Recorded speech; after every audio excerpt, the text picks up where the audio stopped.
오늘은 로마서 8장 31절에서 37절까지의 말씀을 가지고 하나님의 말씀을 함께 나누겠습니다. 오래전 제가 섬기던 교회에 5대 독자 집안이 있었습니다. 그런데 이 집안에 경사가 났습니다.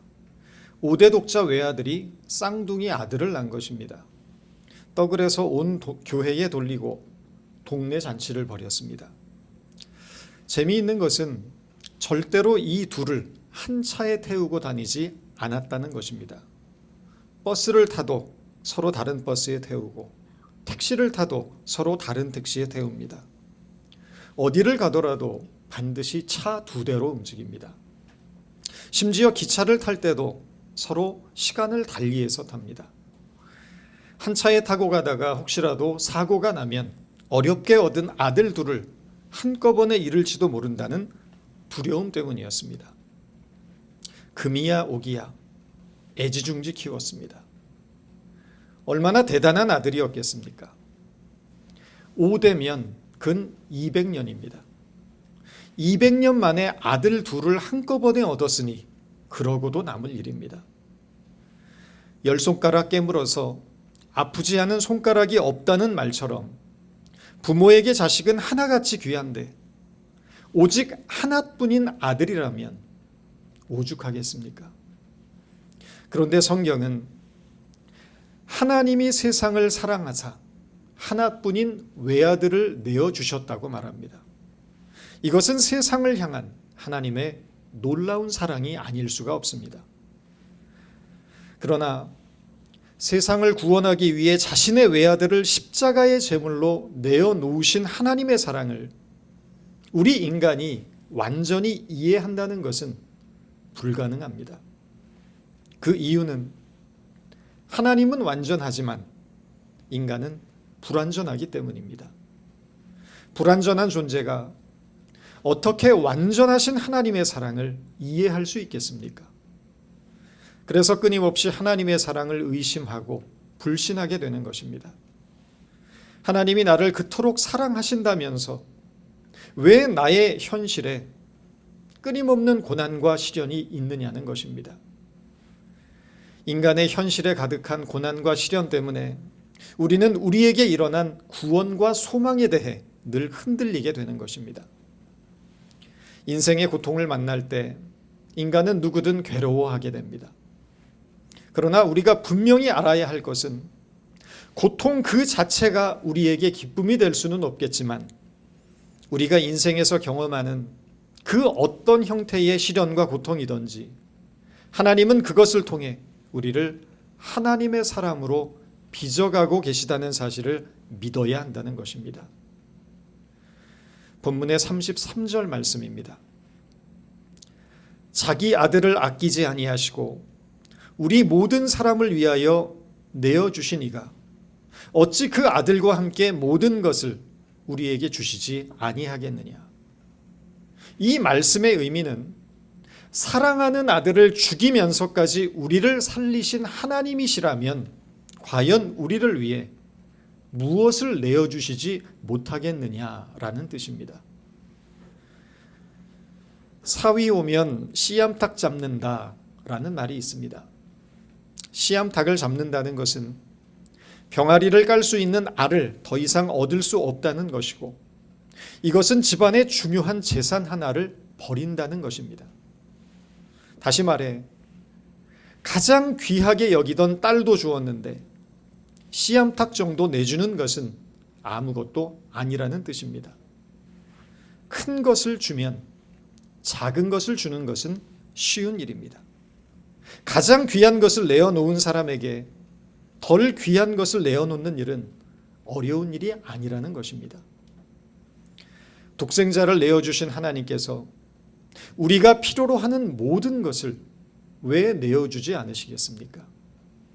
그런데 여기서 말하고 있는 모든 것이라는 것은 우리가 생각하고 기대하는 모든 것과는 다른 뜻을 가지고 있습니다.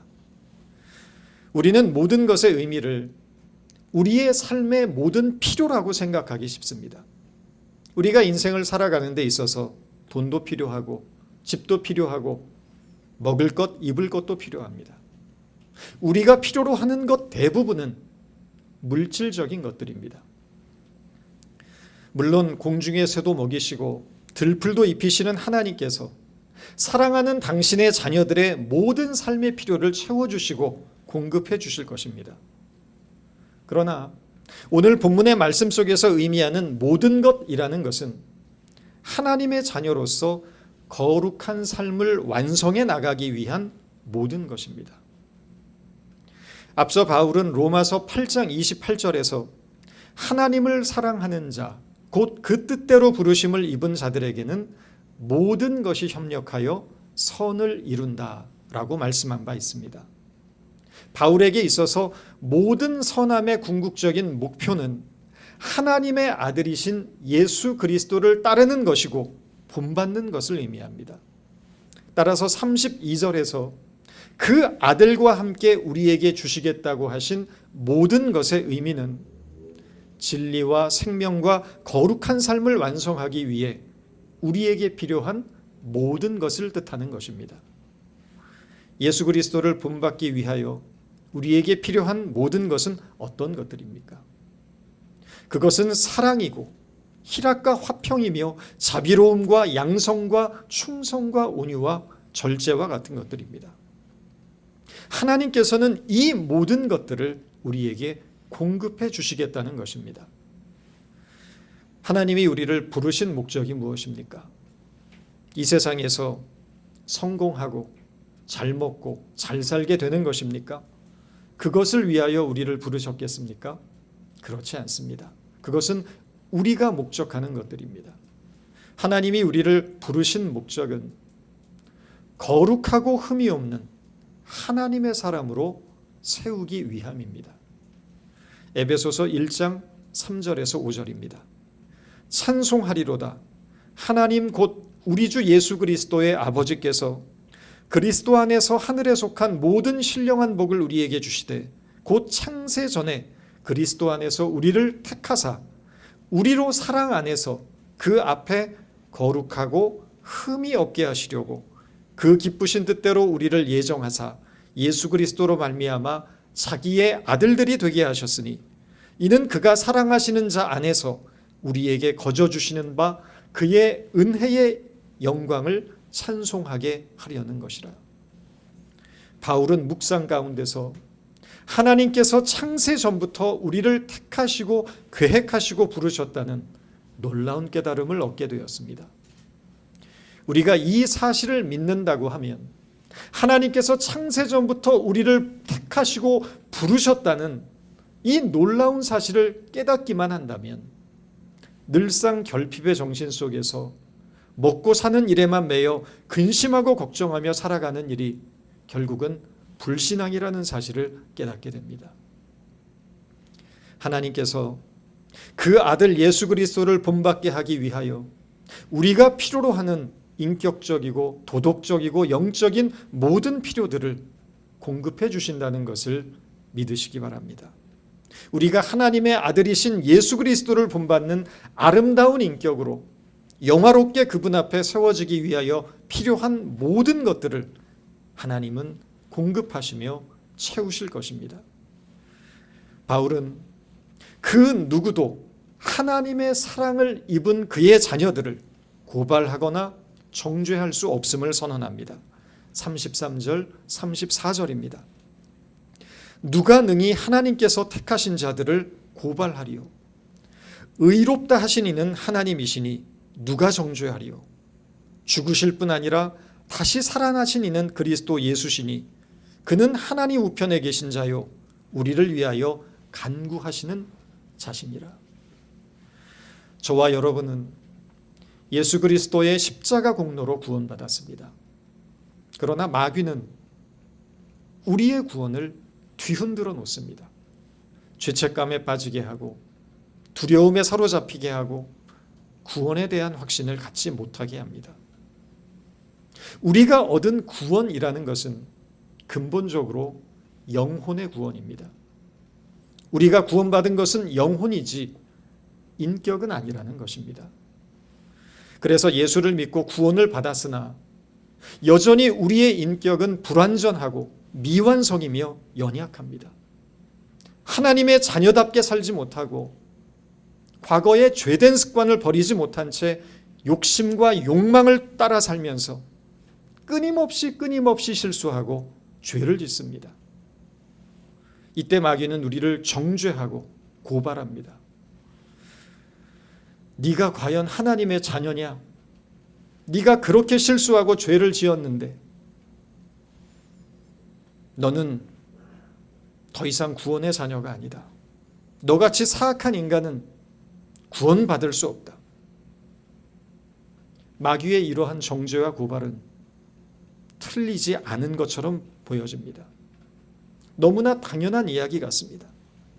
이제 내가 얻은 구원이라는 것은 물 건너 간 것 같고 취소가 되는 것 같습니다. 그러나 하나님의 말씀은 무엇이라고 합니까? 틀렸다고 말합니다. 도덕적으로 바르게 살지 못하고 양심대로 살지 못하고 죄를 짓고 끊임없이 실수했음에도 불구하고 우리에게 주어진 구원은 변경되거나 파기될 수 없다고 선언합니다. 그 이유가 무엇입니까? 바울은 34절에서 이렇게 말합니다. 누가 정죄하리요? 죽으실 뿐 아니라 다시 살아나신 이는 그리스도 예수시니 그는 하나님 우편에 앉아 계신 자요 우리를 위하여 간구하시는 자신이라. 구원의 근거가 나에게 있는 것이 아니라 하나님에게 있다는 것입니다. 구원의 근거는 우리의 도덕이나 윤리적인 삶이나 우리의 양심에 있지 않습니다. 구원의 근거는 오직 그리스도 예수에게 뿌리내리고 있습니다. 우리는 그리스도 예수로 인하여 구원받은 것입니다. 우리를 위하여 죽으시고 부활하시고 하나님 우편에 앉아 우리를 위해 기도해 주시는 예수 그리스도께서 우리 구원의 근거가 되심으로 우리가 얻은 구원의 약속은 변경이 되거나 파기될 수 없다는 것입니다. 바로 이것이 복음입니다. 우리의 구원은 바르게 살고 도덕적으로 흠이 없고 깨끗하기 때문이거나 혹은 정의로워서 얻은 것이 아닙니다. 우리를 구원하시고자 외아들의 생명을 내어주신 하나님의 전적인 은혜 때문입니다. 구원의 사건에 있어서 인간의 공로는 단 1도 없습니다. 아무것도 없습니다. 우리의 언행에 모순이 있고 우리의 생활에 도덕적으로 흠이 있고 우리의 인격과 성품에 문제가 있다고 해도 그것이 우리의 구원을 가로막을 수 없습니다. 그것들이 우리의 구원을 받을 수 없는 이유가 되거나 그런 이유들 때문에 우리가 하나님으로부터 버림받는 일은 없다는 것입니다. 그러나 우리가 분명히 기억해야 할 것이 있습니다. 그것은 가장 슬픈 구원은 죽어서만 천국 가는 구원이라는 사실입니다. 우리는 명확히 이것을 기억해야 합니다. 살아서 하나님의 나라를 누리는 구원, 하나님의 자녀로서 이 땅을 살아가는 복을 누리는 구원이야말로 가장 복된 구원입니다. 가장 위대한 은혜입니다. 진정한 은혜라는 것은 하나님의 통치 아래 머무는 일입니다. 죄가 우리를 주장하지 못하고 하나님의 자녀라는 이름으로 아름다운 성품과 인격으로서 존재하는 것이야말로 성도가 추구하며 지향해야 할 가장 명예로운 일이라는 것입니다. 저는 여러분들이 우리가 얻은 이 위대한 구원의 가치를 더럽히지 않고 명예를 지키며 존귀하고 영광스러운 성도들이 되시기를 바랍니다. 예수 그리스도로 말미암아 우리에게 주어진 새로운 운명과 신분에 걸맞게 의와 진리와 거룩의 삶을 살아갈 수 있기를 바랍니다. 우리가 얻은 구원이 귀한 것임을 기억하고 예수 믿는 자랑과 기적을 우리의 모든 삶을 통하여 드러낼 수 있기를 바랍니다. 바울은 그 무엇도 그리스도의 사랑에서 우리를 끊어낼 수 없다고 말합니다. 35절입니다. 누가 우리를 그리스도의 사랑에서 끊으리요? 환난이나 공고나 박해나 기근이나 적신이나 위험이나 칼이랴. 이 얼마나 무서운 것들입니까? 우리를 위협할 수 있는 가장 무서운 것들이 이 말씀 가운데 모두 등장하고 있습니다. 환난, 곤고, 박해, 기근, 적신, 위험, 칼, 그 어느 것 하나 우리에게 두려움을 주지 않는 것들이 없습니다. 환난을 뜻하는 들립시스는 트리블럼이라는 라틴어에서 나온 말입니다. 트리블럼은 로마 시대에 곡식을 타작할 때 사용하던 타작기를 뜻합니다. 뾰족한 못이 잔뜩 박혀 있는 나무 막대기 형태인데 곡식을 깔아넣고 내리찍으면 알곡들이 분리가 됩니다. 사람을 땅에 눕혀놓고 뾰족한 못이 박힌 나무 막대기로 호되게 내려치는 것을 의미합니다. 그것이 환난입니다. 곤고는 비참함을 뜻하는 말이고 핍박은 심하게 괴롭히는 것입니다. 기근은 굶주림이고 적신은 헐벗음입니다. 위험이란 손해와 손실을 입을 수 있는 절박함이고 칼은 생명의 위협을 상징합니다. 바울이 로마서를 뜰 당시 이미 초대교회의 많은 성도들이 예수를 믿는다는 이유 때문에 투옥당하고 고문당했습니다. 삶의 터전을 잃어버리기도 했고 떠도는 신세가 되기도 했고 믿음을 지키기 위해 어두운 동굴로 숨어들어야만 했습니다. 36절은 기록된 바 우리가 종일 주를 위하여 죽임을 당하게 되며 도살당할 양같이 여김을 받았나이다 함과 같으니라 라고 말합니다. 예수를 믿음으로 불같은 시련이 닥치게 되었다는 것입니다. 이런 무서운 시련 앞에서 담대하게 자신의 믿음을 지킬 수 있는 사람이 도대체 얼마나 되겠습니까?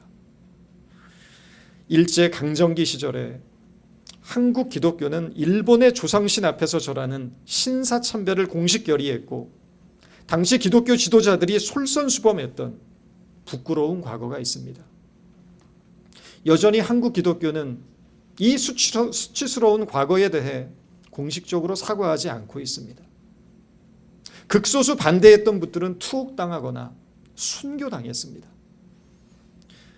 만약에 지금 이 시대에 그런 일이 동일하게 우리에게 닥친다면 여러분은 어떤 선택을 하실 것 같습니까?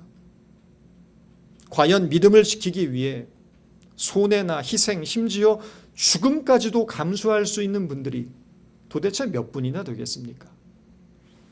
쉽지 않은 문제라는 것입니다. 나는 최악의 상황에서도 끝까지 믿음을 지킬 것이라고 장담할 수 있는 사람 아마 거의 없을 것입니다. 그런데 바울은 단호한 어조로 이렇게 선언합니다. 그러나 이 모든 일에 우리를 사랑하시는 이로 말미암아 우리가 넉넉히 이기느니라. 우리의 힘으로 이긴다고 말하지 않습니다. 우리가 믿음이 좋아서 이긴다고 하지 않습니다. 우리를 사랑하시는 이로 말미암아 예수 그리스도께서 우리를 이기게 하신다는 것입니다. 그러나 불행하게도 우리는 이 말씀을 뼛속 깊이 이해하기는 어렵습니다. 왜 그렇습니까?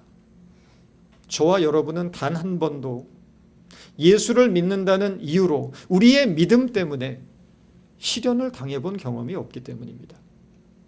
믿음을 가졌다는 이유로 뺨을 한 대라도 맞아본 일도 없고 예수를 믿는다는 이유 때문에 체포된 적도 없고 감옥에 갇혀본 일도 우리에게는 한 번도 없기 때문입니다. 예수 때문에 굶어본 일도 없고 예수 때문에 헐벗고 쫓겨다녀 본 일도 없습니다. 오히려 예수를 믿어서 호강을 했으면 했지 도대체 예수를 믿어서 손해본 일이 뭐가 있습니까? 예수를 믿으면 손해를 보지 않고 이익을 얻고 복을 얻어야 된다고 생각하는 것이 우리의 믿음 아니겠습니까? 만약에 예수 믿는 것이 손해를 보는 일이고 핍박을 감수해야 하는 것이라고 한다면 안 믿을 사람들이 대부분일 것입니다. 다들 복받으려고 예수 믿었지 손해보고 희생하려고 믿은 것은 아니기 때문입니다. 우리는 엄밀히 말해서 우리를 사랑하시는 예수님의 능력이 온갖 역경과 시련 속에서도 우리를 과연 이기게 하시는지 실제로 경험해 본 일이 없습니다. 그래서 이 모든 일에 우리를 사랑하시는 이로 말미암아 우리가 넉넉히 이긴다는 바울의 뜨거운 고백을 가슴으로 깊이 받아들일 수가 없는 것입니다. 그러나 다 이해하기는 어렵다 할지라도 환난과 공고와 굶주림과 핍박을 당하면서도 예수님의 사랑이 지닌 강력한 능력으로 그것을 견디어낸 바울의 생생한 체험을 통해 입증된 예수님의 사랑의 능력을 있는 그대로 믿어야 합니다. 아무리 환난과 핍박이 무서워도 예수님의 사랑만큼 강하지 못하다는 사실을 바울은 몸소 깨달았기 때문입니다. 우리가 주님을 사랑하는 사랑은 너무나 약할지 모르지만 주님이 우리를 사랑하시는 그 사랑은 이 세상의 그 어떤 것보다 강함을 믿으시기 바랍니다. 우리가 그 사랑 안에 거할 때 우리도 바울처럼 어떤 어려움과 시련과 고통이 다가와도 그것을 견디어내고 인내하여내고 이겨낼 수 있습니다. 영화 타이타닉을 보신 분들은 그 영화의 마지막 장면을 참 감동스럽게 보셨을 것입니다. 배가 침몰할 때 구명정이 모자라서 남자들은 거의 타지 못하는 상황이 됩니다. 이제 다 죽을 수밖에 없다는 사실을 모두가 깨달았을 때 멋지게 옷을 차려입은 4사람의 연주자들이 나와서 내 주를 가까이 하려 함은 이라는 찬송을 현악 사중조로 멋지게 연주하기 시작합니다. 이 찬송은 배가 침몰할 때까지 계속해서 이어집니다. 단순히 감동스러운 장면이 아닙니다. 이 장면은 하나님을 믿는 우리에게 신앙의 의미를 되묻고 있습니다. 우리에게 닥치는 현실의 그 어떤 시련과 고통도 예수 그리스도의 사랑 안에서 우리에게 약속된 것을 빼앗아 가거나 무효화시킬 수 없다는 것을 깨달은 사람만이 낼 수 있는 멋을 보여주고 있다는 것입니다. 이것이 신앙인의 명예로운 모습입니다. 37절 말씀을 다시 한번 읽어보겠습니다. 그러나 이 모든 일에 우리를 사랑하시는 이로 말미암아 우리가 넉넉히 이기느니라. 신학자 칼 바르트는 이런 말을 했습니다. 하나님은 사랑의 대상을 찾는 것이 아니라 사랑의 대상을 창조하신다. 그렇습니다. 저와 여러분은 사랑받을 만해서 사랑받고 있는 것이 아닙니다. 사랑받을 만한 가치가 없는 존재이지만 하나님에 의해서 사랑받을 만한 자로 재창조된 것입니다. 사랑을 아는 존재로, 사랑을 믿는 존재로, 사랑을 하는 존재로 하나님은 우리를 재창조하셨다는 것입니다. 바로 이것이 구원이고 복음입니다. 우리를 향한 하나님의 사랑은 변하지 않으며 그 사랑의 능력은 어떤 불같은 시련 속에서도 우리를 붙들어 주시고 우리를 견디게 하시며 우리를 이기게 하심을 믿으시고 그 사랑을 받은 자로서 우리의 남은 모든 생애를 통해 그 사랑을 증거하며 살아가는 저와 여러분 모두가 되기를 바랍니다. 기도하겠습니다. 하나님이 당신의 아들을 세상에 보내심은 우리를 심판하시려는 것이 아니라 우리를 사랑하시기 때문이며 우리를 구원하시기 위함임을 깨닫습니다. 하나님의 놀라운 사랑을 받았고 그 사랑을 나누는 자로 부름받았으니 오직 사랑 안에 살게 하셔서 우리를 통해 하나님의 사랑이 증거되고 우리가 걸어가는 모든 걸음마다 아름다운 예수 그리스도의 향기가 전파되게 하여 주옵소서. 예수님의 이름으로 기도드렸습니다.